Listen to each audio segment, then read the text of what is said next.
Hello guys, welcome back to the Vedant Education. This is class 12 science and electrochemistry chapter what we are going through. Actually this chapter was finished in the last lecture. Chapter complete हो गया था.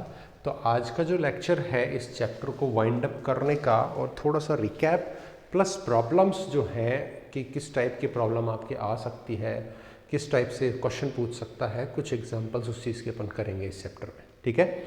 सो I hope कि आप लोगों ने इस chapter को पढ़ रखा है, पढ़ लिया है. जैसे जैसे लेक्चर आपको मिले हैं वैसे वैसे आपने इसको तैयार कर लिया है. और आप अगर तैयार कर चुके हैं then this lecture will be very helpful for you. अगर आप लोगों ने नहीं पढ़ा है तो आपको बड़ी दिक्कत आएगी. इसलिए अगर आपने नहीं पढ़ा है तो आप पिछले लेक्चर्स में जा करके कंप्लीट करके इस लेक्चर को पढ़ें. ठीक है. और नोट्स बनाए. जो जो क्वेश्चन मैं आपको बता रहा हूँ वो क्वेश्चन आप इसमें रेडी कीजिए. ठीक है. चलिए, तो सबसे पहले अपन बात करते हैं कुछ ऐसे क्वेश्चंस की. जैसे मैं देखिए सबसे पहले चलो डेनियल सेल की मैं बात कर लेता हूँ. डेनियल सेल और उसके बाद में हमने उसमें स्टैंडर्ड हाइड्रोजन इलेक्ट्रोड की बात की थी. ठीक है. तो मैं डायरेक्ट क्वेश्चंस लूँगा. वो चीज़ें आपने पढ़ रखी हैं, आप जो वीडियो लेक्चर्स हैं उसमें जा कर के देख सकते हैं. नहीं समझ में आया पूरा या भूल रहे हैं तो बैक जा कर के देख लीजिए. मैं कुछ क्वेश्चंस को डिस्कस करूंगा यहाँ पर. देखिए पहला क्वेश्चन है आपके पास में कि how would you determine the standard electrode potential of the system. आपके पास में सिस्टम दे रखा है. ठीक है. सिस्टम बच्चों हिंदी मीडियम के लिए भी ये सफिशिएंट है. अगर कोई टर्म ऐसी आती है तो मैं उसको हिंदी में यूज़ कर लूँगा. तो आप दोनों मीडियम जो है उस पर ध्यान दें. आपको एक सिस्टम दे रखा है Mg2 + Mg. ये सिस्टम दे रखा है. इसके लिए आपको क्या करना है, स्टैंडर्ड पोटेंशियल कैलकुलेट करना है. मतलब आपको क्या करना है, मानक विभव ज्ञात करना है. ठीक है. अब देखो बच्चों, आपको दो चीज़ें आप यहाँ सोच रहे होंगे कि भैया मानक विभव स्टैंडर्ड पोटेंशियल किसका, सेल का पता करना है या फिर इस एक कोई इलेक्ट्रोड का पता करना है. तो बच्चों आप सही सोच रहे हैं कि भाई इसको आपको क्लैरिफाई करना पड़ेगा. लेकिन आप इसको सोचिए कि जो आपको सिस्टम दे रखा है, एग्जाम्पल दे रखा है, उसमें साफ साफ समझ में आ रहा है कि भाई वो सेल का पूछ रहा है या इलेक्ट्रोड का पोटेंशियल पूछ रहा है. देखो यहाँ पे क्या दे रखा है, मैग्नीशियम का अपचयन दे रखा है ना, रिडक्शन ऑफ द मैग्नीशियम दे रखा है Mg2+. और बताइए रिडक्शन कहाँ होता है, कैथोड पे होता है ना. तो केवल ये कैथोड की बात कर रहे हैं, कहीं ऑक्सीडेशन ऑक्सीकरण हमें नजर नहीं आ रहा. जब ऑक्सीकरण अपचयन दोनों होंगे तब तो सेल बनेगा ना. समझ में आ गई बात. तो क्या पूछ रहा है, इस इलेक्ट्रोड का विभव पूछ रहा है, पोटेंशियल पूछ रहा है. कौन सा, स्टैंडर्ड, क्योंकि इसने कोई सांद्रता कुछ कॉन्सेंट्रेशन वगैरह नहीं दी है, इसका मतलब स्टैंडर्ड वैल्यू की बात कर रहा है. अच्छा तो बताओ फिर कैसे निकालते हैं. ई सेल नॉट है ना, मानक हो गया ना, ये स्टैंडर्ड हो गया. क्या होता है, ER - EL, यही होता है. ठीक है. लेकिन ये तो किसका हो गया, सेल का हो गया. हमें तो क्या करना है, इस Mg का निकालना है. तो हम क्या करें भाई, हमें तो मालूम ही नहीं है Mg का कैसे निकालेंगे. तो हम क्या करें, इसको किसके साथ में करना पड़ेगा, हेल्प ऑफ क्या SHEC, उसकी सहायता लेनी पड़ेगी.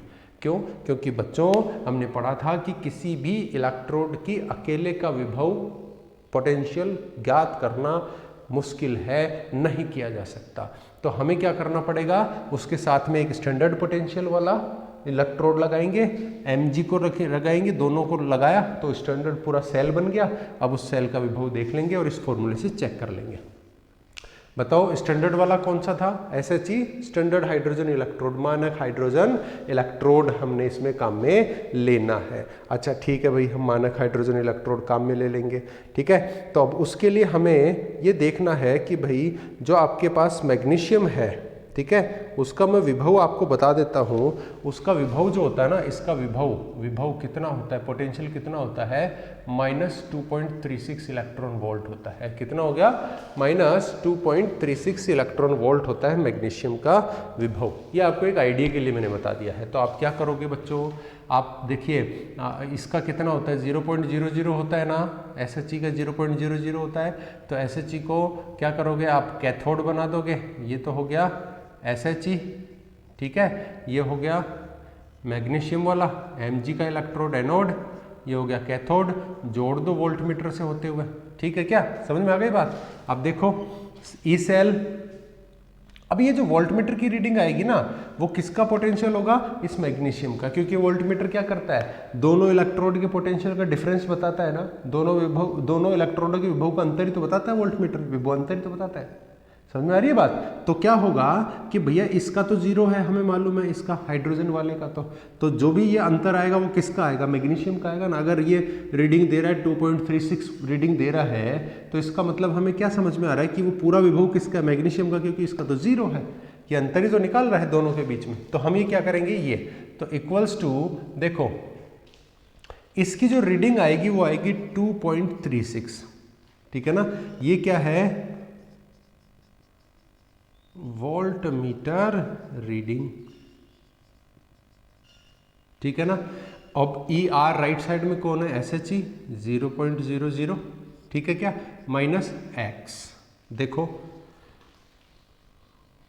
एक्स इक्वल्स टू कितना हो गया, माइनस 2.36 इलेक्ट्रॉन वोल्ट, ये हो गया। समझ में आया क्या, ठीक है ना।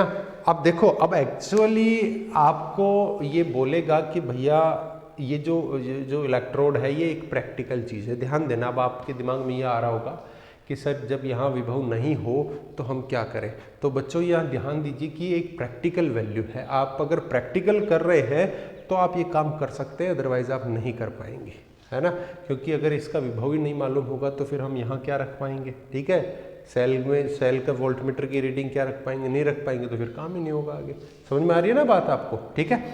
अब देखो ये मत बोलना कि भाई यहाँ पे ये सर माइनस में आ गया, माइनस में तो आ ही नहीं सकता ना भैया, ये इलेक्ट्रोड का विभव है और इलेक्ट्रोड का विभव आ सकता है माइनस में। तो मैग्नीशियम का जो इलेक्ट्रोड है उसका विभव आप क्या कर सकते हैं, स्टैंडर्ड हाइड्रोजन इलेक्ट्रोड SHE मतलब मानक हाइड्रोजन इलेक्ट्रोड का यूज करके बता सकते हैं, ठीक है।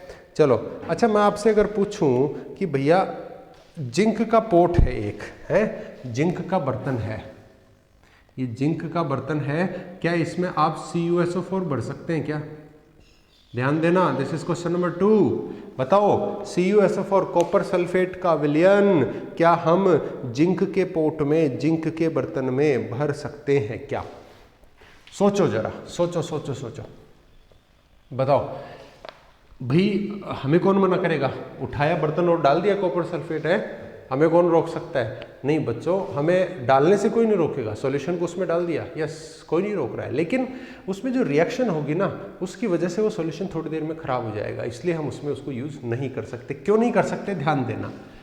अभी कॉपर सल्फेट किस हाल में है, Cu2++ SO4 2- में है ना, है कि नहीं है, और जिंक किस हाल में है, जीरो ऑक्सीकरण अवस्था है, ऑक्सीडेशन स्टेट 0 है। और हमने जब डेनियल सेल कॉपर और जिंक का पढ़ा था तब क्या कहा था, जैसे ही सर्किट जोड़ोगे, परिपथ जोड़ोगे, जिंक को पता चलेगा कि कॉपर ने इलेक्ट्रॉन दे रखे हैं तो जिंक उसको इलेक्ट्रॉन नहीं देने देगा, जिंक किस में कन्वर्ट हो जाएगा, इसमें 2 इलेक्ट्रॉन लूज करके, और ये 2 इलेक्ट्रॉन इसको दे देगा और ये किस में कन्वर्ट हो जाएगा, कॉपर में। तो क्या होगा, ये जिंक तो घुल घुल करके कहाँ चला जाएगा, विलयन में, सॉल्यूशन में, और यहाँ कॉपर जमा होने लग जाएगा। आर यू अंडरस्टैंड, ओके, समझ में आ रही है ना बात।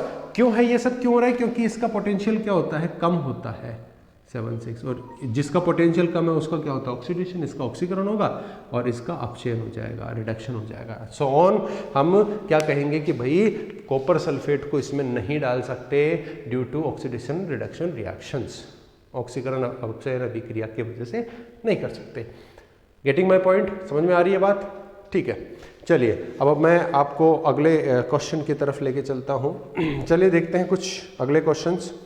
यस, हमारे पास में एक रिएक्शन लिख के दी हुई है, ठीक है, ध्यान देना बच्चों। नेक्स्ट क्वेश्चन करवा रहा हूँ मैं। एक आपको रिएक्शन लिख के दी है और उसमें 2 क्वेश्चंस पूछ रहा है।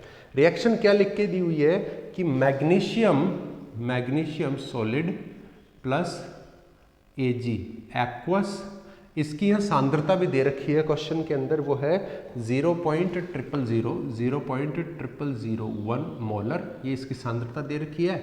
और रिएक्शन जो हो रही है वो क्या होगी, यहाँ पे 2 आ जाएगा, ये किस में कन्वर्ट हो गया, Mg2+ में, और ये 2Ag में कन्वर्ट हो गया। और इसकी सांद्रता जो इसने दे रखी है क्वेश्चन में वो दे रखी है 0.130 m। Getting my point? ठीक है। अब देखो ये आपको एग्जाम्पल दे दिया ना, क्वेश्चन दे दिया कि इक्वेशन ये है, समीकरण ये है। अब आपको क्या पूछ रहा है? दो चीजें पूछ रहा है। हमें क्या देना है? एक तो हमें रिएक्शन को लिखना है, रिप्रेजेंटेशन प्रदर्शन करना है, और दूसरा हमें क्या करना है? उसका ई सेल निकालना है। दो चीजें करनी है बच्चों। ई सेल, सेल का विभव निकालना है एक काम, और दूसरा काम क्या करना है? सेल का प्रदर्शन, सेल प्रदर्शन, सेल प्रदर्शन, है ना। रिप्रेजेंटेशन ऑफ द सेल पूछ लेगा आपको कि भैया ये एग्जांपल है, इसके सेल को रिप्रेजेंट करो। अब देखो डेनियल सेल में हमने सेल रिप्रेजेंटेशन किया था, याद है क्या आप लोगों को? कैसे किया था डेनियल सेल का सेल रिप्रेजेंटेशन? देखो ऐसे, zinc slash zinc 2 plus double slash Cu2 plus and slash Cu, ये हमने प्रदर्शन किया था। और हमने क्या कहा था? लेफ्ट साइड में किसको लिखते हैं? एनोड को लिखते हैं। राइट साइड में किसको लिखते हैं? कैथोड को लिखते हैं। कैथोड पे रिडक्शन, अपचयन होता है, हो रहा है देखो, कॉपर का अपचयन हो गया, और एनोड पे क्या होता है? ऑक्सीकरण, ठीक है ना, ऑक्सीडेशन, ये हो गया, इलेक्ट्रॉन लूज कर दिया। ये होता है सेल रिप्रेजेंटेशन। तो इस रिएक्शन के लिए आपको सेल रिप्रेजेंटेशन लिखना पड़ेगा। मतलब आपको क्या समझना है? लेफ्ट साइड देखनी है, लेफ्ट साइड एनोड, मतलब इसमें आपको ये देखना है कि ऑक्सीडेशन किसका हुआ, ऑक्सीकरण किसका हुआ, यही तो था, है ना। तो देखो Mg की यहाँ ऑक्सीडेशन स्टेट, ऑक्सीकरण अवस्था कितनी? 0, धातु है। यहाँ पे इसकी कितनी है? +1। यहाँ पे Mg की कितनी है? +2। देखो ये रहा, इसकी कितनी है? 0। इसका मतलब मैग्नीशियम 0 से किस में चला गया? +2 में। बढ़ी की घटी? बढ़ गई ना, तो क्या हो गया? ऑक्सीडेशन, ऑक्सीकरण किसका हो गया? मैग्नीशियम का। अच्छा Ag+ क्या हो गया? देखो +1 से 0, मतलब अपचयन हो गया इसका। क्लियर है क्या बात? तो ऑक्सीडेशन, ऑक्सीकरण वाले को लेफ्ट में ले लो, Mg2+ Mg से Mg2+ डबल स्लैश, और ये क्या है? Ag+ से किस में बदल गया? Ag में।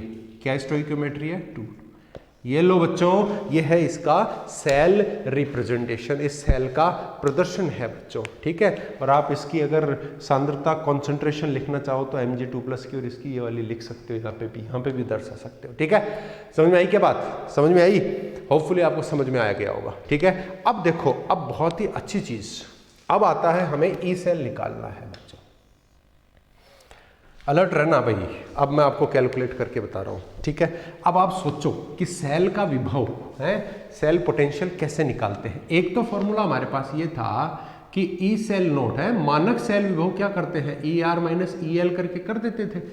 लेकिन ये क्या है? मानक है बच्चों, स्टैंडर्ड है। इसके लिए आपको इलेक्ट्रोड भी स्टैंडर्ड ही चाहिए, ये लो स्टैंडर्ड ही चाहिए, मानक ही चाहिए। और मानक कब होता है? जब इकाई सांद्रता होती है, यूनिट कॉन्सेंट्रेशन होती है जब। और यहाँ तो सांद्रता देखो कितनी है, ये तो इकाई नहीं है, 1 नहीं है, ये तो बहुत कम है 1 से। इसका मतलब मैं ये फॉर्मूला नहीं लगा सकता। बोलो बात समझ में आती कि नहीं आती है? Getting my point? Yes, clear? चलिए, तो फिर क्या करें? तो फिर हमने क्या कहा था कि दूसरा तरीका लगाते हैं। दूसरा तरीका क्या है? Nernst equation. Yes, we can use the Nernst equation to calculate its potential of the cell. इस सांद्रता के सेल का विभव हम नॉन्स्ट इक्वेशन से पता कर सकते हैं, और वो क्या थी? E cell equals to E not cell minus 0.0591/n log of Q। अच्छा, इसकी जगह क्या था? इसकी जगह क्या था? देखो मैं वापस से लिखता हूं आपके सामने, E not cell minus RT/NF ln of Q।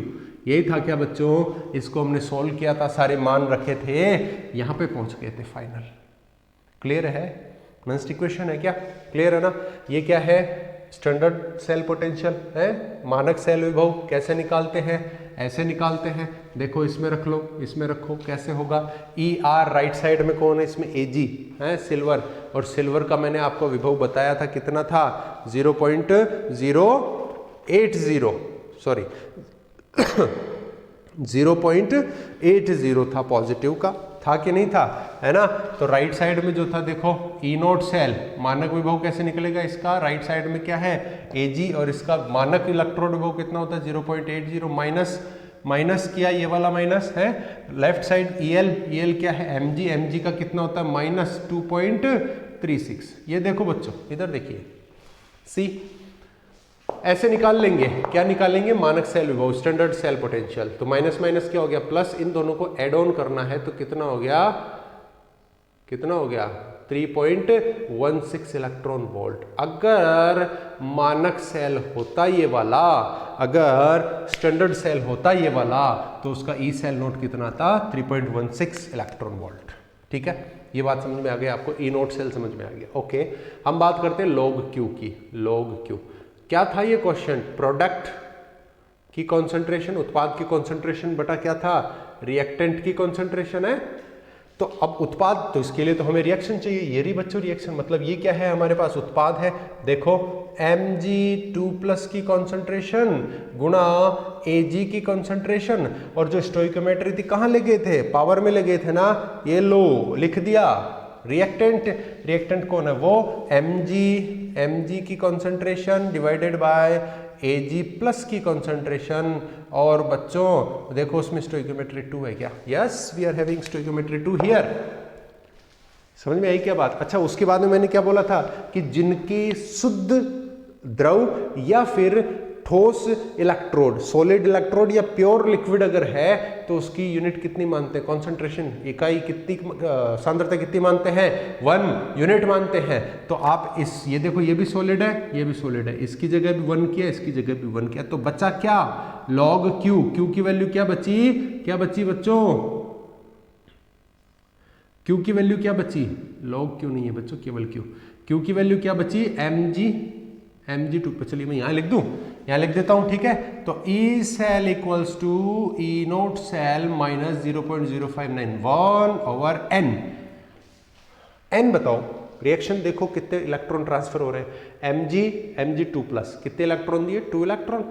Ag+ एक ने एक लिए तो दोनों लेने हैं तो 2, मतलब 2 इलेक्ट्रॉन Mg से Ag में जा रहे हैं। तो n की वैल्यू कितनी होगी 2, लॉग ऑफ Q की वैल्यू क्या है, Mg2+ की सांद्रता बटा क्या है, Ag+ की सांद्रता, है ना, बड़ा ब्रैकेट आ रहा है इसका मतलब कॉन्सेंट्रेशन, स्क्वायर स्क्वायर ये लो। अच्छा, Mg की कॉन्सेंट्रेशन आपको दे रखी है, देखो ये रहा Mg की कॉन्सेंट्रेशन, ठीक है। तो मैं लिख दूं E cell equals to E not cell की वैल्यू देखो जी बच्चों, निकाला है हमने 3.16 माइनस 0.0591/2 लॉग ऑफ Mg2+ कितना है 0.130 डिवाइडेड बाय Ag+ कितना है, यहां देखिए 0.001, इसका स्क्वायर है। बोलो यहां तक किसको समझ में नहीं आया, हाथ खड़े कर लो और वापस नीचे कर लो, क्योंकि मैं आपके हाथ देख नहीं पा रहा हूं। समझ में आया क्या, ठीक है बच्चों। आप इसको पूरे को सिंप्लीफाई करेंगे, क्योंकि मैं आपको यहाँ मैथ्स नहीं पढ़ा रहा हूँ, आपको मैं मैथ्स नहीं पढ़ा रहा हूँ, टाइम खर्च नहीं करना है, मैं आपको डायरेक्ट आंसर बताऊंगा कि इसका आंसर कितना आता है 2.96 इलेक्ट्रॉन वोल्ट। इसको सारे को सोल्व करोगे ना, कितना आएगा 2.96 इलेक्ट्रॉन वोल्ट। बोलो आपको समझ में आया क्या। तो कौन सा टॉपिक क्लियर किया हमने इसमें, Nernst equation, standard hydrogen electrode, Daniell cell, वो सारे इसके अंदर तोड़ मरोड़ करके हमने देख लिए हैं। बोलो समझ में आया क्या, ठीक है ना। तो उसके लिए आपको सेल रिप्रेजेंटेशन, उसका लेफ्ट राइट समझ में आना चाहिए, ऑक्सीडेशन रिडक्शन किसका हो रहा है वो समझ में आना चाहिए, सांद्रता Q कैसे निकाला, N क्या है, नन्स्ट इक्वेशन क्या है, और इस टाइप से। अब देख लो हमने क्या किया था, यहाँ पे मानक विभव निकाला था, स्टैंडर्ड कितना आ रहा था 3.16 ना। अब कितनी सांद्रता के लिए निकाल रहे हैं हम, इसके लिए कम है ना, सांद्रता कम है तो कम ही आएगा, 2.96 आ रहा है, ठीक है। चलिए आप लोग इसको देखो, सोचो, नोट डाउन करो, सोल्व कीजिए, करके देखिए, देखिए आ रहा है कि नहीं आ रहा है। अब आप करते रहना, मैं थोड़ा सा आगे बढ़ता हूँ, बढ़ूँ क्या आगे, ठीक है। देखो मैं नेक्स्ट क्वेश्चन लेके आता हूँ। एक टॉपिक है छोटा सा हमारे पास में,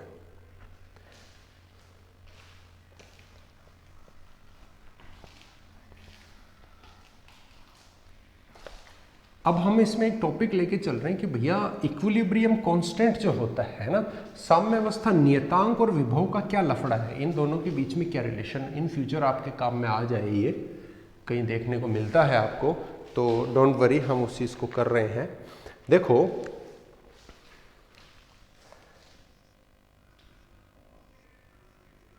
नन्स्ट समीकरण तथा साम्यावस्था नियतांक, नंस्ट इक्वेशन एंड इक्विलिब्रियम कांस्टेंट। ठीक है, चलिए अब देखो, अब हम इक्विलिब्रियम साम्यावस्था की बात कर रहे हैं। बच्चों ध्यान देना, बड़े अच्छे से ध्यान देना। मैं एग्जाम्पल ले रहा हूं किसका, डैनियल सेल का ही ले लेता हूं। आप कंफ्यूज नहीं होना है, आप लोग समझ जाएंगे इसी के अंदर, तो आप कोई सा भी एग्जाम्पल ले सकते हैं। ये डैनियल सेल है बच्चों, ठीक है। अब देखो इसमें साम्यावस्था की मैं बात करता हूँ, साम्य की बात करता हूँ, इक्विलिब्रियम की मैं बात कर रहा हूँ। ठीक है बच्चों, देखो ये प्रॉब्लम का लेसन है हमारे पास में, तो आप लोग, मैं हिंदी इंग्लिश दोनों कमांड ले रहा हूँ, तो आपको प्रॉब्लम नहीं होनी चाहिए। देखो इक्विलिब्रियम साम्यावस्था क्या होती है, जब रिएक्शन आगे और पीछे बराबर तरे, समझ रहे हो, फॉरवर्ड डायरेक्शन की और बैकवर्ड डायरेक्शन की रेट बराबर हो जाए, स्पीड बराबर हो जाए, जितने Zn2+ बन रहे हैं उतने ही वापस Zn बन जाए।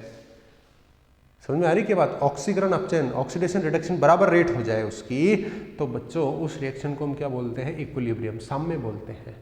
साम्य बोलते हैं जब बच्चों रिएक्शन आगे और पीछे दोनों तरफ बराबर चल रही है, इसका मतलब इलेक्ट्रॉन ट्रांसफर बंद हो जाएगा, है। तो साम्य का मतलब क्या है, Zn2+, Zn2+ क्या हो गया, मैक्सिमम बन गया, ठीक है ना।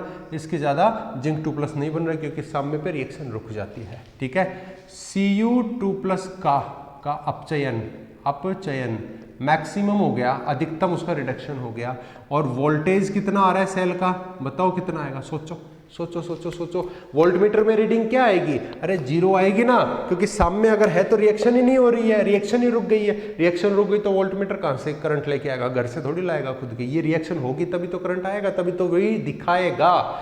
Here no voltage, so this is the condition। अब मैं नस्ट इक्वेशन लिखता हूं, E cell equals to E cell naught minus 0.0591 over n log of Q।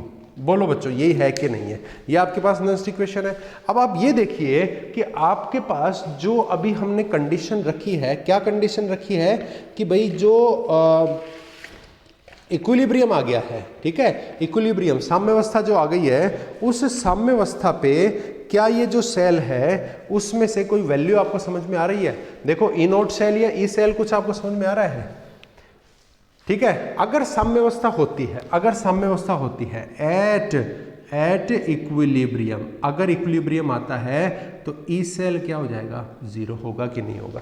ये देखो वोल्टेज, वोल्टमीटर क्या दिखा रहा है, 0 ना। अरे बच्चों इसको 0 मत कर देना, ये तो क्या है, मानक है, स्टैंडर्ड है, ये तो फिक्स है ना। इसका कितना आता है, 1.1 आता है ना डैनियल सेल का, ये तो फिक्स है, ये 0 हो जाएगा, ये 0 हो जाएगा ना। अगर ये 0 हो जाता है तो मैं क्या लिख सकता हूँ, देन मैं क्या लिख सकता हूँ, E not cell equals to 0.0591 over n log of Q। बोलो ये लिख सकता हूँ क्या, इस इक्वेशन से ये आ सकती है क्या, क्योंकि अगर ये 0 आ गया तो 0 इक्वल्स टू दिस, इसको उठा करके मैं इधर ले आऊंगा तो E not cell equals to, ये माइनस से प्लस हो जाएगा, प्लस कर दिया। बोलो आ सकता है कि नहीं आ सकता है, कोई मना कर रहा है क्या, मुझे बताओ, कोई मना कर सकता है क्या, नहीं कर सकता है ना, नहीं कर सकता ना। अब देखो log Q, Q क्या लिखता हूं मैं, Q क्या लिखता हूं मैं, Q क्या है, ये उत्पाद की सांद्रता बटा अभिकारक की सांद्रता, यही तो लिखता हूं। तो Q क्या हो जाएगा, इसको तो हटा दूं मैं क्योंकि ये तो 1 हो जाएगा, Zn2+ की कॉन्सेंट्रेशन डिवाइडेड बाय अभिकारक की है रिएक्टेंट की तो Cu2+ की कॉन्सेंट्रेशन। अरे बच्चों अगर किसी रिएक्शन के अंदर साम्यावस्था पर, कहां साम्यावस्था पर अगर आप उसका क्या लेते हैं, इनका रेशियो लेते हैं, जैसे हम ये ले रहे हैं, जैसे क्वोशंट लेते हैं, तो उसी को हम क्या बोलते हैं, साम्यावस्था का नियतांक बोलते हैं, which is Q equals to Kc। कब इक्विलिब्रियम पे, अगर साम्यावस्था की आप बात कर रहे हो तो Q किसके बराबर हो जाता है, Kc के बराबर। तो मैं इसकी जगह क्या लिख सकता हूं, Kc लिख सकता हूं। Then equation is E not cell equals to 0.0591 over n log of Kc। Here it is. तो नंस्ट इक्वेशन को आप अगर साम्यावस्था नियतांक जो आपका है, साम्यावस्था नियतांक मतलब इक्विलिब्रियम कांस्टेंट जो है, उससे अगर आप कोरिलेट करते हो, देन आपको क्या इक्वेशन मिल रही है लास्ट में, you find equation this, E not cell equals to such and such. बोलो समझ में आती है कि नहीं आती है बच्चों, बात समझ में आई क्या, होपफुली आपको बात समझ में आ गई। ये वाली चीज़ समझने की आवश्यकता है इसमें कि वोल्टेज जीरो हो जाएगा, वोल्टेज जीरो तो ये जीरो होते ही इक्वेशन बचेगी, इसको हमने मॉडिफाई किया है, दिस इज सो। ठीक है, गेटिंग द पॉइंट। चलो आगे बढ़ते हैं, हमारे पास समय थोड़ा कम है तो चलते रहते हैं, थोड़ा तेजी से बढ़ते हैं आगे। ठीक है, देखो अब हमारे पास एक स्टैंडर्ड इलेक्ट्रोड पोटेंशियल दे रखा है, डेनियल सेल दे रखा है हमारे को, और उसके अंदर आपको गिब्स फ्री एनर्जी पूछ रहा है। ठीक है, चलो बहुत अच्छा क्वेश्चन है, यस लेट्स टॉक अबाउट। एक साथ ही मिटा दूंगा मैं, हैं? चलो शुरू करें क्या? देखो आपको क्वेश्चन, नेक्स्ट क्वेश्चन देखना बच्चों, नेक्स्ट क्वेश्चन देखिए, डेनियल सेल में डेल्टा जी नोट गिब्स मुक्त ऊर्जा गिब्स फ्री एनर्जी। अब देखो नोट लगता है ना तो ऊपर वो कैसी हो जाती है, मानक, मानक है, स्टैंडर्ड, ये वो आपको पता करनी है। ठीक है, डेल्टा जी अगर होता, नोट नहीं लग रहा होता, इसका मतलब सेल भी मानक नहीं है, तो मानक गिब्स मुक्त ऊर्जा भी नहीं होगी। सेल मानक है तो उसकी गिब्स मुक्त ऊर्जा भी क्या हो जाएगी, मानक हो जाएगी। अब देखो डेल्टा जी का फॉर्मूला एक मैंने delta H minus T delta S आपको बताया था, ये ऊष्मागतिकी का है बच्चों। किसका है? ऊष्मागतिकी का है, इसको हेल्महोल्ट्ज समीकरण बोलते हैं। लेकिन हम यहाँ तो किसकी बात कर रहे हैं, वैद्युत रसायन की बात कर रहे हैं, और हमने एक इसका फॉर्मूला जनरेट किया था, वो क्या था, -NFE। अब झाको इधर कि ये मानक की बात कर रहा है, डेल्टा जी नोट है ना, इसका मतलब ये डेनियल सेल भी कैसा है, मानक है। मानक है तो इस सेल का विभव भी कैसा आएगा, मानक आएगा। धीरे बोलो तेज बोलो, मानक ही आने वाला है। ठीक है, देखो एन डेनियल सेल की रिएक्शन लिख लो भाई, डेनियल सेल, अरे भाई कहाँ सो गए, अरे डेनियल सेल तो तुम्हारे टिप्स पे होना चाहिए, बार बार आ रहा है। डेनियल सेल में 2 इलेक्ट्रॉन ट्रांसफर, एन की वैल्यू 2, एफ की value 96500 into E not cell कितना था रे बच्चों, अरे रे रे रे भूलो मत, 1.1 ER माइनस EL है, था ना 1.1। बोलो कहीं कोई दिक्कत आई क्या, कहीं कोई दिक्कत आएगा, क्योंकि हमने ये सारे पढ़ रखे हैं तो मेरे ख्याल से आपको दिक्कत नहीं आनी चाहिए। जो देता है लगभग 212 इलेक्ट्रॉन वोल्ट नहीं मत दे देना, अब इलेक्ट्रॉन वोल्ट मत दे देना बच्चों, है ना, अब इलेक्ट्रॉन वोल्ट नहीं देना है, अब आप देंगे इसमें किलो जूल पर मोल। ठीक है, थोड़ा सा आपको बोर्ड दिख नहीं रहा होगा, let me adjust it out, it's fine now, yes yes, ये गुड। अब देखो तो इसका टोटल वैल्यू जो है वो कितना आएगा, 212 अप्रॉक्स, इतना ही आना चाहिए, इतना ही आएगा, 212 किलो जूल पर मोल। ये लो जी, सिंप्लीफाई कर दिया। कैसे बच्चों, अब आप वो इसको कैलकुलेट करोगे तो ऐसे घबरा मत जाना है, घबरा मत जाना कि सर ये तो 212 कैसे आएगा, 96,000 तो एक ही पड़ा है। ये कितना आता है, ये आता है लगभग 21,200 के आसपास आता है, तो वो कितना है 21,227 जूल आता है बच्चों। तो इसको किलो जूल में कन्वर्ट करने के लिए 1000 का भाग दे दिया ना हमने, ये आगे भी एक यूनिट और आएगी, 1 2 3, ठीक है, एक और यूनिट और आएगी, ये लो ऐसे आता है ये। अब ये 1000 का भाग देते ही किस में कन्वर्ट हो गया, किलो जूल में कन्वर्ट हो गया। बोलो समझ में आया कि नहीं आया, are you getting my point. ठीक है, तो गिब्स मुक्त ऊर्जा आपको निकालनी है, स्टैंडर्ड गिब्स फ्री एनर्जी आपको निकालनी पड़ी, तो आप वो किसके लिए निकाल सकते हो, कोई मानक सेल के लिए, क्योंकि मुक्त ऊर्जा जो है गिब्स मुक्त ऊर्जा वो भी तो मानक ही निकाल रहे हो ना, वो भी तो स्टैंडर्ड है, तो स्टैंडर्ड सेल के लिए ही हो सकता है। अगर सेल स्टैंडर्ड नहीं है तो उस पर नोट नहीं लगेगा, ये वाला नोट नहीं लगेगा, और नोट नहीं लग रहा है तो हमारा सेल भी स्टैंडर्ड नहीं है। ठीक है, अब बच्चों ध्यान देना, बहुत ही अच्छा क्वेश्चन है, बहुत ही प्यारा क्वेश्चन है, और प्यारा क्वेश्चन कैसा है जरा ध्यान देना, ध्यान देना। हाइड्रोजन इलेक्ट्रोड की pH इक्वल्स टू 10 है, तो उसका विभव ज्ञात करो। ध्यान देना, हाइड्रोजन इलेक्ट्रोड है ना, अरे इंग्लिश वालों, हाइड्रोजन इलेक्ट्रोड की pH कितनी है 10, तो उसका पोटेंशियल इतने अंग्रेज भी मत होना, इतने अंग्रेज भी नहीं होना है। समझ में आ गया ना क्या पूछ रहा है कि भैया एक आपको हाइड्रोजन इलेक्ट्रोड, मानक नहीं है, मानक नहीं है, एसएचई नहीं है, नो नो नो, एसएचई नहीं है, उसमें मत जाना। क्यों? क्योंकि अगर एसएचई होता तो ये यहाँ पे मानक बोलता, स्टैंडर्ड बोलता, ठीक है, और पीएच भी चेंज हो जाती। ये स्टैंडर्ड नहीं है, मतलब यूनिट कॉन्सेंट्रेशन नहीं है, ये तो एक से कम वाला है, ठीक है। चलो, तो हमें क्या करना है, इसका पोटेंशियल निकालना है, और जिसको मानक नहीं है, जिसकी इकाई सांद्रता नहीं है, यूनिट कॉन्सेंट्रेशन नहीं है, उसके लिए हमें कौन सा फॉर्मूला लगाना पड़ता है पोटेंशियल के लिए? कौन सा? नन्स्ट इक्वेशन। यस, बार बार हम उसी को पढ़ रहे हैं। यस, नन्स्ट इक्वेशन हमें लगाना पड़ेगा। चलिए हम यूज करते हैं नन्स्ट इक्वेशन इसके अंदर। अच्छा, किसी इलेक्ट्रोड के लिए भी नन्स्ट इक्वेशन ले सकते थे क्या? यस, ले सकते थे। यहाँ हाइड्रोजन इलेक्ट्रोड है तो देखना, EH2H प्लस से क्या बनेगा? H2 equals to E0, 2H plus से H2 minus 0.0591 divided by N, है ना, लॉग ऑफ Q। अब आपको समझ में आया? नन्स्ट इक्वेशन लिख दी, इलेक्ट्रोड के लिए लिखिए बच्चों, क्लियर। अब देखो मैं रिएक्शन लिखता हूं भैया, हाइड्रोजन इलेक्ट्रोड है तो 2 इलेक्ट्रॉन आ रहे हैं कि नहीं आ रहे हैं? देखो ये होगा ना, अरे तुम्हारी तो कितनी मेहनत करवाते हो, यही तो होगी रिएक्शन। कितने इलेक्ट्रॉन एक्सचेंज हो रहे हैं? 2। N की वैल्यू कितनी हो गई? 2। देखो Q क्या है इसके अंदर? H2 gas, P of H2 divided by hydrogen की कॉन्सेंट्रेशन, बड़ा ब्रैकेट, और ये जो स्टोइकियोमेट्री है, पावर में पावर दे दी इसको, पंप दे दिया, पावर दे दी, बावड़ा बना दिया इसको। समझ में आ गई क्या बात?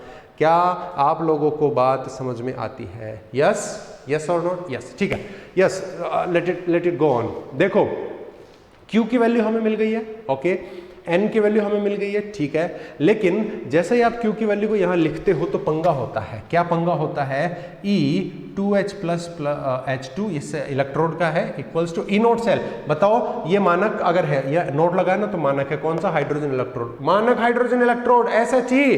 कितना पोटेंशियल था? 0 ना, 0 माइनस 0.0591 ओवर N की वैल्यू 2 लॉग ऑफ Q की वैल्यू क्या है? Pressure of hydrogen gas divided by H plus की कॉन्सेंट्रेशन का स्क्वायर। ये रहा।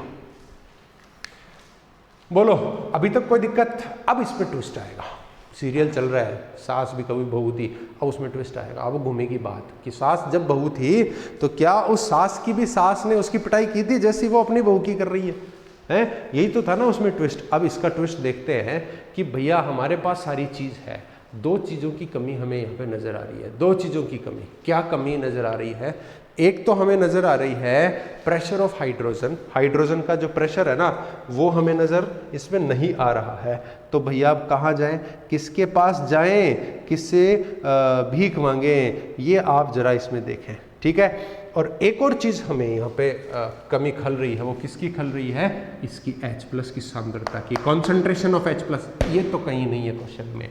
उसके लिए आपको क्या दिया है? पीएच। तो आपको पीएच से इस H प्लस की कॉन्सेंट्रेशन निकालनी है। तो ध्यान देना, जब भी आपको प्रेशर नहीं दिया हो तो आप उसको 1 ATM ले सकते हैं। तो इसका तो सुलझाटा हमने कर लिया। अब यो रह गया बच्चों, पीएच का फॉर्मूला क्या होता है? PH is log of H plus concentration.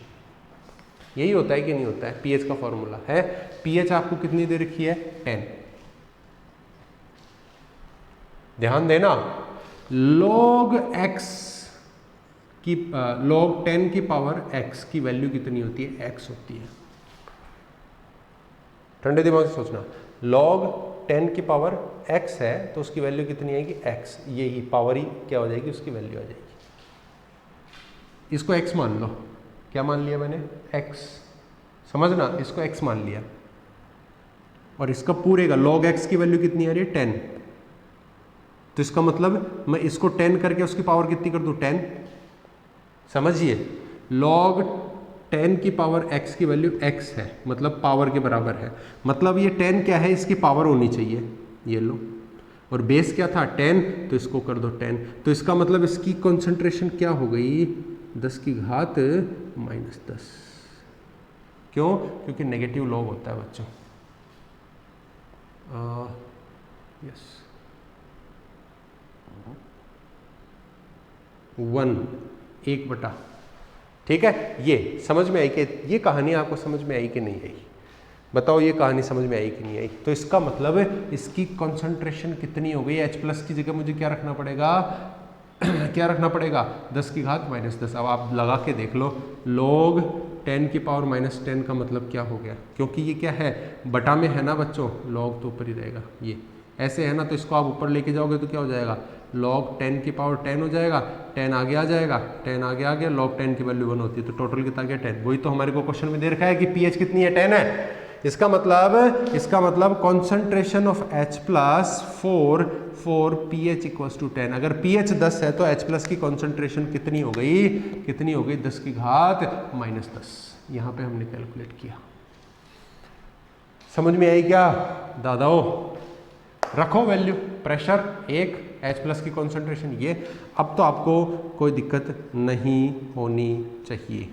Equals to 0 - 0.0591/2 log of, इसकी वैल्यू मैं देखो बच्चों डायरेक्ट लिखूंगा। अब मैं यहाँ पे लिख देता हूँ आपको, ये सारा जो है ना तामझाम यहाँ लिख देता हूँ, ये वाला यहाँ। log ऑफ प्रेशर कितना मान लिया हमने? 1/, इसकी हाइड्रोजन की कितनी मान ली? 10 की पावर -10 स्क्वायर। ठीक है, अब आप इसमें नोट कीजिए कि भाई ये क्या चीज़ है। अच्छा देखो, अच्छा इसके अंदर एक चीज़ आप और नोट कीजिए कि ये जो हमारे पास इक्वेशन है वो किसके लिए है? ये इक्वेशन किसके लिए है? 2H+ और H2 के लिए है। ठीक है, लेकिन हमारे पास जो कॉन्सेंट्रेशन है वो किसकी है? वो तो हमारे पास H की है ना, हाइड्रोजन की, हाइड्रोजन के स्क्वायर की नहीं है। तो हम इसको बैलेंस कर सकते हैं। कैसे बैलेंस करेंगे? 1 इलेक्ट्रॉन पे कर देंगे, और ये क्या दे रहा है? हाफ ऑफ H2 दे रहा है। तो हाफ ऑफ H2 की परसेंटेज वो कितनी आ रही है? 180m। इसकी पावर हट जाएगी, पावर हट गई तो ये हो गया। इसको आप ऊपर लेके जाओगे तो माइनस वाला साइन हट गया, तो log 10 की पावर 10 हो जाएगा। ऊपर ले जाते हैं तो हो जाता है ना, माइनस हट जाता है, तो log 10 की पावर 10 को आगे ले आओ तो क्या हो गया? 10 log 10 की वैल्यू 1, तो इसकी वैल्यू कितनी होगी टोटल? 10। मतलब मैं ये इसकी पूरे की वैल्यू कितनी आ गई? 10। कर दो इसको सोल्व टोटल। समझ में आया कि नहीं आया बच्चों? समझ में आया या नहीं आया? ये वैल्यू आती है दिस गेट्स 0.591 इलेक्ट्रॉन वोल्ट। आपको इसमें वैल्यू मिल जाएगी विच इज माइनस। ठीक है क्या? अब बताओ समझ में आया कि नहीं आया? तो आपको मेन मुद्दा क्या है? इस pH से H+ की कॉन्सेंट्रेशन, ऐसे आप उसको pH की वैल्यू ऐसे निकलती है ना, ऐसे। ओके, तो ये हुआ हमारे पास। बहुत ही अच्छा क्वेश्चन था, पूछ भी लेता है। आप बुक खोलोगे तो बुक में भी आपको मिल ही जाएगा। ठीक है, चलो अब आगे बढ़े। चलिए मैं आपके लिए क्वेश्चन ढूंढता हूँ, इसमें कोई काम का क्वेश्चन हो जो आप बिल्कुल नहीं किए हैं अभी तक। आप देख लो जो हमने क्वेश्चन किया उसको तब तक। Calculate the EMF of the cell in which the following reaction takes place. आप ये कर लेंगे, नंस्ट इक्वेशन का है। The cell in which the following reaction occurs. Okay, calculate the standard गिव्स एनर्जी, ये भी आप कर लेंगे। इक्विलिब्रियम कांस्टेंट, ये भी आप कर लेंगे। ठीक है, मैं वो क्वेश्चंस निकाल रहा हूँ जो आपके लिए बिल्कुल नए हैं, ठीक है, जो आप नहीं कर पाएंगे। चलो अब अपन नेक्स्ट टॉपिक से रिलेटेड क्वेश्चंस पे चलते हैं। किसमें हम चलेंगे? कंडक्टिविटी, मोलर कंडक्टिविटी, रेजिस्टिविटी, है ना, उनके ऊपर चलते हैं। सेल कांस्टेंट, अरे इन बातों पे चलते हैं। चलो ये तो बहुत अच्छी बात है, ये तो बहुत अच्छी खबर है कि जो हमने बहुत अच्छे से पढ़ा था उसी के ऊपर क्वेश्चन आ रहे हैं। तो अब रिमाइंड करो बच्चों, रेजिस्टेंस तो क्या था, रेजिस्टिविटी क्या था, कंडक्टेंस क्या था, कंडक्टिविटी क्या था, वो सारी चीज़ें रिमाइंड कर लो, फटाफट से रिमाइंड कर लो। उसके बाद मैं आपको क्वेश्चन कराता हूँ, और मैं आपके लिए वो थोड़ी सी हेल्प के लिए मैं क्या करता हूँ, साइड में उन चीज़ों को लिख भी देता हूँ। ठीक है, ओके, आर यू रेडी? आप थोड़ा सा रिमाइंड कीजिए। देखो, एक तो क्या था, रेजिस्टेंस था ना, प्रतिरोध है। क्या था? R डायरेक्टली प्रोपोर्शनल L के ये, और इसको हमने क्या लिख दिया था? रो L/A, और यूनिट क्या थी? ओम। ठीक है, दूसरा रेजिस्टिविटी है, स्पेसिफिक रेजिस्टेंस, जिसको हमने क्या बोला था? प्रतिरोधकता, यही बोला था ना हमने। प्रतिरोधकता क्या थी बच्चों? रो ही था ना प्रतिरोधकता। और प्रतिरोधकता क्या था? देखो ये रो होती है प्रतिरोधकता। तो निकाल लो इसको, LA को इधर लेके आओ तो R/LA, इसको घुमा दोगे LA, तो रो क्या हो गया? RA/L। यही था ना, यही था। अब चलो, अब आगे चलो। अगर आप देखते हैं, अच्छा इसका यूनिट क्या था? ओम मीटर। अच्छा अब देखिए, अब हमें कंडक्टेंस,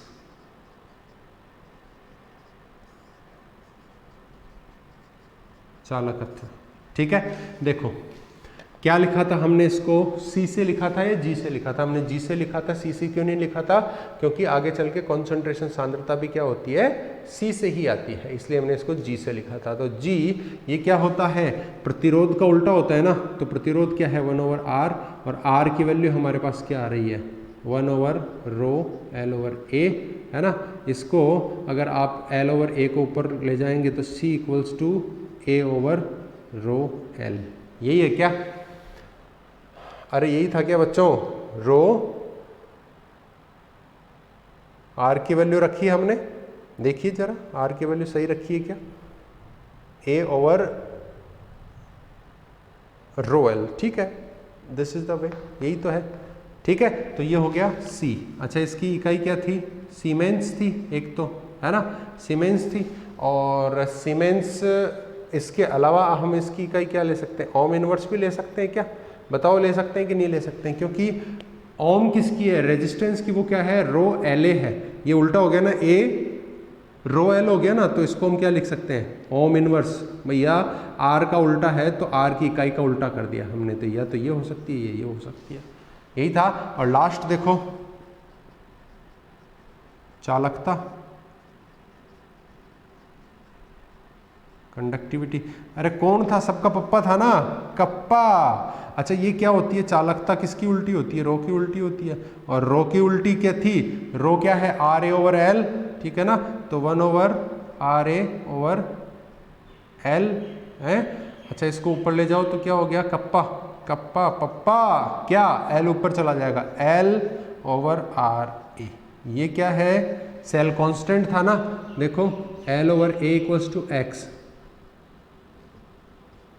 अरे भैया याद आ रहा है कि नहीं आ रहा है जो मैं लिख रहा हूँ? ये नियतांक था, तो मैं क्या लिख सकता हूँ? कप्पा = X/R भी तो लिख सकता हूँ। ये अब आपके सारे ये फॉर्मूलाज जो हैं वो काम में आने वाले हैं। जरा ध्यान से देखो भाई, जो हमने लिखे हैं उनको सबको गौर से देख लो, बड़ा फोकस कर लो इनके ऊपर, ठीक है। क्या फोकस किया? Conductivity, kappa = L/RA। L/A क्या है? L/A क्या है? उसमें X, सेल नियतांक, सेल कांस्टेंट था ना एक। अरे भैया सेल था कि नहीं था? एक सेल चालकता सेल, कंडक्टिविटी सेल हमने काम में लिया था, है ना, उसमें X आ गया था। चलो क्वेश्चन करते हैं भैया, टाइम वेस्ट किए बिना हम क्वेश्चन करते हैं बच्चों, ठीक है। चलो हम पहले क्वेश्चन की तरफ बढ़ते हैं। ध्यान देना भैया, ध्यान देना। 2 सॉल्यूशन है, 2 विलयन है, उनकी सांद्रता क्या क्या है? एक की तो 0.1 मोलर, एक की है 0.2 मोलर, ठीक है। प्रतिरोध जो है दोनों का वो आपको दे रखा है, इसका है 100 ओम, इसका है 520 ओम, ठीक है ना। अच्छा इसका आपको दे रखा है चालकता। चालकता क्या है? इधर देखो, ये कंडक्टिविटी आपको गिवन है, जो कितनी है? 1.29 है, ठीक है। कंडक्टिविटी की यूनिट क्या रहेगी बच्चों? यूनिट देखो, क्या 1/R, ये है ना, ये X/R है, तो इसको 1/R बोल दो तो सीमेंस हो जाएगा। और X का क्या हो जाएगा? L तो क्या होता है? क्यूब में ये है, तो इसका आप क्या लिख सकते हो? सीमेंस इनवर्स हो जाएगा, है ना, 1/R, सॉरी सीमेंस, और इसका क्या हो जाएगा? मीटर, सीमेंस मीटर, है ना। कप्पा की यही थी क्या यूनिट हमारे पास? अरे यही थी क्या रामो? ठीक है ना। चलो अब देखो, सीमेंस मीटर आपको यूनिट दे दी है, सीमेंस पर मीटर। जरा देखो कि हमें वहाँ पे दे रखा है चालकता 1.29, दो आपको सांद्रताएं दे दी है, ठीक है। अब समझना इस क्वेश्चन में आपको जो दूसरा सेल है इसकी चालकता पूछी है और मोलर चालकता पूछी है, ठीक है। आपको एक तो ये पूछी है, ठीक है ना, चालकता क्या है बच्चों, ये चालकता कप्पा किसकी, 0.2 वाले की, ये पूछिए क्योंकि इसकी तो गिवन है ना। और क्या पूछिए आपको, लैम्डा एम 0.2 वाले का, चलो लैम्डा एम नॉट, ठीक है, ये भी हो जाएगा। ये दो चीज़ पूछ रहा है। अरे इंग्लिश मीडियम वालों समझ में आ रहा है कि नहीं आ रहा है क्वेश्चन, समझ में आ गया। अब जरा ध्यान दो कि भाई हमारे पास में ये कप्पा निकालने का क्या तरीका है, क्या उपाय है। ये फॉर्मूला देखो, अगर मेरे पास R और X हो, X क्या है, सेल नियतांक है ना, सेल कांस्टेंट है, और R हो, तो मैं इस फॉर्मूले से कप्पा निकाल सकता हूँ। बताओ क्वेश्चन में मेरे पास इस वाले सॉल्यूशन का क्या क्या गिवन है, R गिवन है ना, R गिवन है, तो R, चलो फॉर्मूले का ये काम तो हो गया। मेरे पास kappa equals to X over R, ये तो मिल गया मेरे पास, कितना है 520। X नहीं है, X क्या है, X है उस चालकता सेल का, कंडक्टिविटी सेल का कांस्टेंट है। X equals to L over A, यही था क्या बच्चों। और मैंने उस समय आपको कहा था कि L क्या है, इलेक्ट्रोड के बीच का डिस्टेंस है, और A क्या है, उस इलेक्ट्रोड का क्या है, क्रॉस सेक्शन एरिया। यही तो था बच्चों, यही था ना। और वो क्या है भैया, मार्केट से आप सेल लेके आए हो तो इलेक्ट्रोडों के बीच की डिस्टेंस को आप डिस्टर्ब कर सकते हो, नो नहीं कर सकते, इसीलिए तो इसको कांस्टेंट बोलते हैं, इसीलिए तो इसको नियत बोलते हैं, ठीक है ना। अच्छा, आज जिस सेल को, चालकता सेल को, कंडक्टिविटी सेल को आप इस वाले के लिए यूज लेकर के ये निकाल रहे हो, तो इसके लिए यूज करोगे तो भी उसमें भी एक्स तो उतना ही आएगा ना, एक्स थोड़ी बदलेगा, उसका नियतांक है।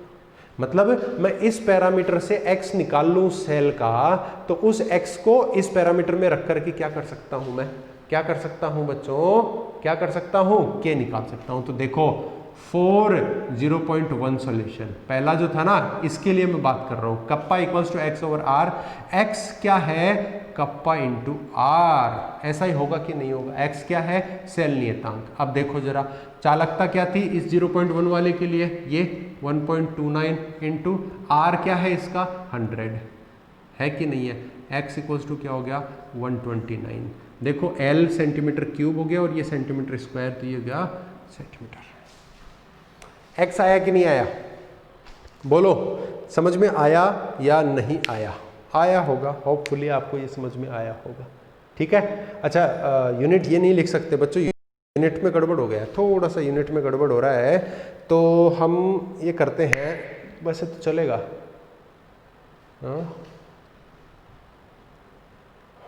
सेंटीमीटर इनवर्स, ठीक है। x आ गया।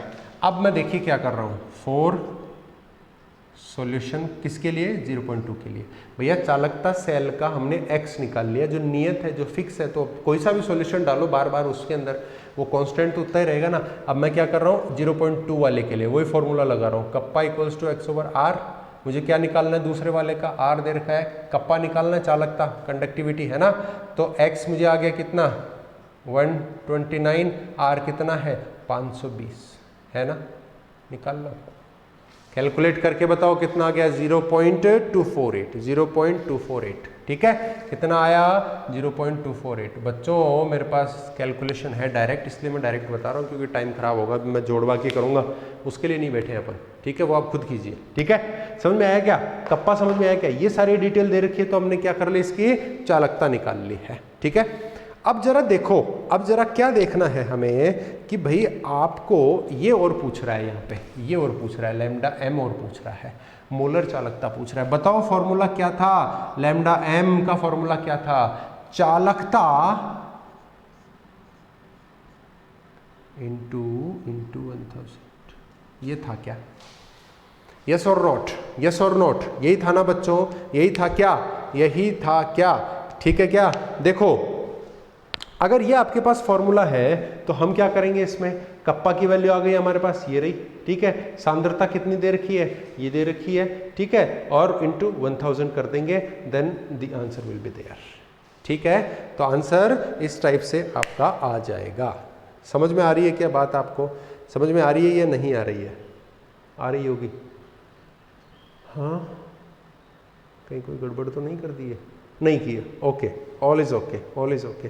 तो इस फॉर्मूले से आप क्या कर सकते हैं, इसका लैम्डा एम भी निकाल सकते हैं। बच्चों समझ में आया या नहीं आया? आ गया होगा, ठीक है ना। तो मैं आगे बढ़ता हूँ। अब मैं आगे बढ़ूँ तो देखिए, अब आपको कुछ और अलग क्वेश्चंस करवाता हूँ। चलो देखते हैं अलग कोई क्वेश्चन मिलता है। हाँ चलते हैं, हम किस पे चलते हैं, कोलराउस वाले लॉ पे चलते हैं। बाकी फिर फेराडे है, फेराडे आपको मैंने लेक्चर जब लिया था तब भी आपको करवाया था। कोलराउस से रिलेटेड कोई क्वेश्चन है तो उसको ओपन करते हैं। देखो कोलराउस का नियम क्या था, कोलराउस का लॉ क्या था, हाँ बताओ। उसके अंदर हमने 2-3 पोस्टुलेट लिखे थे पहले, और फिर लास्ट में जाकर के एप्लीकेशन में उसके आयन्स के फ्री माइग्रेशन का, है ना, आयनों के मुक्त गमन का नियम देखा था। हमने क्या कहा था कि किसी भी इलेक्ट्रोलाइट का वैद्युत अपघट्य का जो अनंत अनुता पर मोलर चालकता है वो उसके आयनों के फ्री अलग अलग अनंत अनुता पे मोलर चालकता के टोटल के बराबर है, ऐसे हमने उसको बोला था, है ना। तो वो सारे क्वेश्चंस अपन इसमें करेंगे, कोलराउस के लॉ के ऊपर बेस्ड क्वेश्चंस करेंगे, ठीक है। चलो देखो, अब मैं पहला क्वेश्चन आपको बता रहा हूँ। पहला क्वेश्चन है कि अगर आपको CaCl2 और MgCl2 ये दो सॉल्यूशंस दे रखे हैं, ठीक है ना। ये आपको CaCl2 और MgCl2 की बात कर रहा है, जिनके आपको दे रखे हैं लैम्डा एम नॉट। क्या गिवन है, देखो lambda am not of CaCl2, lambda am not of MgCl2, ये दोनों आपको क्वेश्चन में गिवन है। कितने गिवन है, 119 और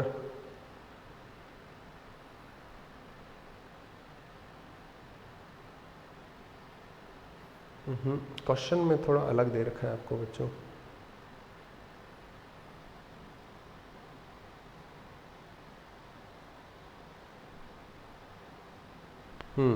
देखो कैल्शियम का दे रखा है, Ca2+ का दे रखा है 119, और Cl- का दे रखा है, इसमें Cl- का दे रखा है 76.3। दोनों की यूनिट है सीमेंस सेंटीमीटर क्यूब, ठीक है। देखो सीमेंस सेंटीमीटर क्यूब मोल पर मोल इनवर्स स्क्वायर। ये आपके पास क्वेश्चन दे रखा है, आपको पूछ रहा है कि भैया कोलराउस लॉ के अकॉर्डिंग CaCl2 का टोटल लिमिटिंग मोलर कंडक्टिविटी कितनी होगी, लैम्डा एम नॉट, ठीक है। तो वो आपको पूछ रहा है, ये चीजें आपको पूछ रहा है, ठीक है। अब देखो ये क्या है, अनंत अनुता पर मोलर चालकता।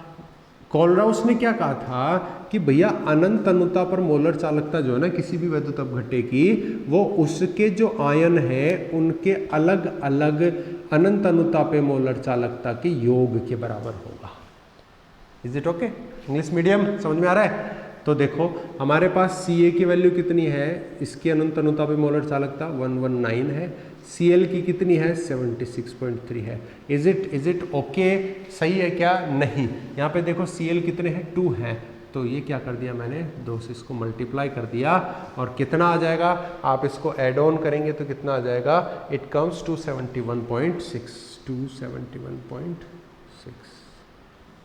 ठीक है। Siemens centimetre square mole inverse, ठीक है। ऐसे ही Mg2+ का आपको वैल्यू दे रखा है, Mg2+ की वैल्यू कितनी होती है 106 होती है। आप ऐड करें और आप इसको भी कैलकुलेट कर सकते हैं, ठीक है। एसिटिक एसिड की आपको बताई दी थी मैंने, CH3COOH वीक एसिड है, इसको स्ट्रॉन्ग में कन्वर्ट करना पड़ेगा। कैसे कन्वर्ट किया था बताओ, हाइड्रोजन और एसीटेट, है ना। तो कैसे, NaCl से कर दूं मैं, NaCl से हमने किया था ना, क्या किया था बताओ। अगर देखो बच्चों, HCl+ सोडियम एसीटेट को अगर मैं रिएक्ट कराता हूँ तो क्या बनता है, ये हाइड्रोजन यहाँ आ जाएगा CH3COOH प्लस NaCl, ठीक है। मुझे इसका चाहिए तो मैं क्या करूँगा, इन दोनों को इधर ले जाऊँ, देखो ज़रा, या फिर मैं इस NaCl को इधर ले आता हूँ। तो CH3, देखना अगर एसिटिक एसिड आता है तो आपको उसकी अनंत अनुता पर मोलर चालकता लैम्डा m नॉट, ठीक है। कैसे आएगा, इसको इधर ले आता हूँ मैं, तो lambda am not of HCl plus lambda am not of CH3COO Na, ये दोनों आ गए, माइनस इसको NaCl को इधर लाए तो lambda am not of NaCl कर दो। ठीक है क्या, ये कर दिया तो इसका मतलब आ गया कि HCl का जो टोटल अनंत अनुतापर मोलर चालकता है वो ऐड करो, इसकी ऐड करो और इसकी माइनस कर दो, तो किसकी बच जाएगी, इसकी। अब आप बोलोगे सर डायरेक्ट ऐसे ही कर लेते इसको, डायरेक्ट ऐसे ही कर लेते इसको, क्योंकि कोलराउस यही तो बोलता है कि आयंस को टोटल कर दो जैसे इसको किया था। तो ऐसा इसलिए नहीं कर सकते क्योंकि ये तो क्या है, एक सॉल्ट है और ये स्ट्रॉन्ग है, ये वीक है, एसिटिक एसिड वीक है, वीक का डिसोसिएशन कंप्लीट नहीं होता, इसलिए हम ऐसा नहीं कर सकते, हमें उसे स्ट्रॉन्ग बनाना पड़ेगा पहले। और स्ट्रॉन्ग इनकी ये बनाया हमने, ये तीनों स्ट्रॉन्ग है, तो स्ट्रॉन्ग के केस में ले रहे हैं इसलिए अब इसको हम कर सकते हैं। ठीक है, एक लास्ट क्वेश्चन है जो आपको हमने पढ़ा था डिसोसिएशन कांस्टेंट वाला, उसके ऊपर बेस्ड क्वेश्चन है, वो मैं आपको बताता हूँ, फिर हम इस चैप्टर को कंप्लीट वाइंड अप कर देंगे। ठीक है, लास्ट क्वेश्चन देखना बच्चों।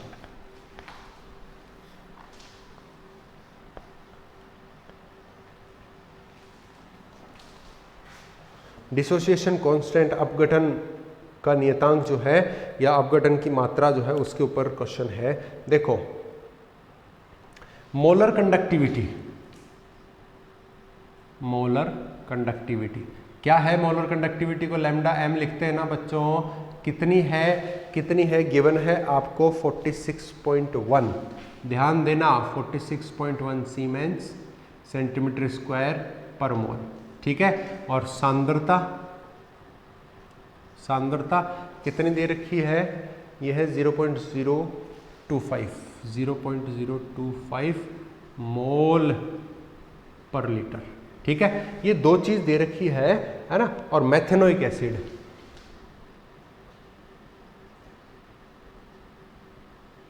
मेथेनोइक एसिड की ये दे रखा है आपको। अब आपको क्या पूछ रहा है, इसमें पूछ रहा है डिग्री ऑफ डिसोसिएशन। बच्चों ध्यान देना, डिग्री ऑफ डिसोसिएशन क्या, अल्फा,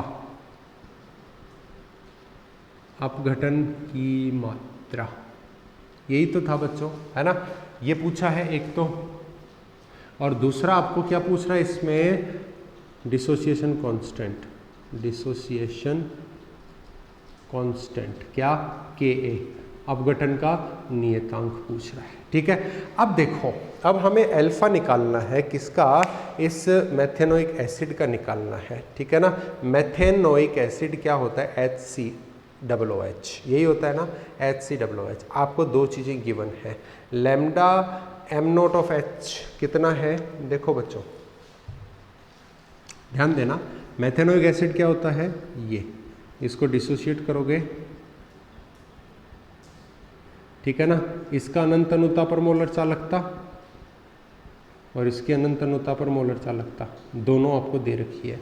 कितनी दे रखी है, H प्लस की दे रखी है आपको 349.6 और इसकी दे रखी है एसीटेट की 54.6, ये दो चीज़ें हैं। ठीक है, अब झांकना भाई, अब झांकना, अब आपको ये अल्फा निकालना है, इसका लैम्डा एम दे रखा है, लैम्डा एम नोट दे रखा है अलग अलग। अल्फा का फॉर्मूला क्या था बच्चों, मैंने आपको अल्फा का फॉर्मूला बताया था, lambda M over lambda M naught होता है। लैम्डा एम तो इसका सीधा सीधा दे रखा है आपको 46.1 दे रखा है कि नहीं दे रखा है।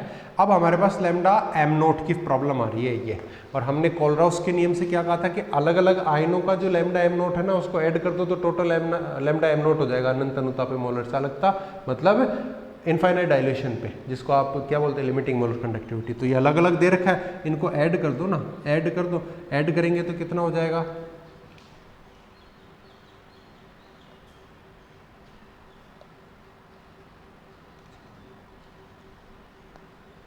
(404.2) आ गया कि नहीं आया, आया या नहीं आया। तो अब आप क्या करोगे, इसकी वैल्यू को यहाँ रखोगे, ठीक है, ये यहाँ पे रखा, कितना आ जाएगा 404.2, ये आ गया अल्फा। वियोजन की मात्रा है, वियोजन की मात्रा, वियोजन भी बोल सकते हैं इसको, क्या बोल सकते हैं, वियोजन भी बोल सकते हैं। ठीक है, आ गया डिग्री ऑफ डिसोसिएशन। अच्छा, इसमें क्या पूछ रहा है, कांस्टेंट भी तो पूछ रहा है। क्या था कांस्टेंट, कांस्टेंट की वैल्यू फॉर्मूला क्या था, C alpha square over 1 minus alpha, था कि नहीं था? अरे बच्चों था या नहीं था, मैं आपको ये बता देता हूँ कि कैसे था, बताऊँ। देखो पहले तो इसकी वैल्यूज देखो, अल्फा की वैल्यू आ गई, ये रही अल्फा की वैल्यू आ जाएगी। सी सांद्रता कहाँ है, ये दे रखी है। बताओ आगे कुछ बताने की आवश्यकता है क्या? कुछ बताने की आवश्यकता नहीं है, दोनों तीनों वैल्यूज पुट कीजिए, आंसर आ जाएगा। ये मैं बता देता हूँ कि ए कहाँ से आया, आपको ये बताया हुआ है ना कि मान लो कोई ए बी एसिड है तो वो टूट रहा है ए प्लस और बी माइनस में, तो इसकी इनिशियल है प्रारंभ में सांद्रता इसकी 1 थी, तो ये तो बने ही नहीं ना, प्रारंभ मतलब रिएक्शन शुरू नहीं हुई है, ये 0 0 है।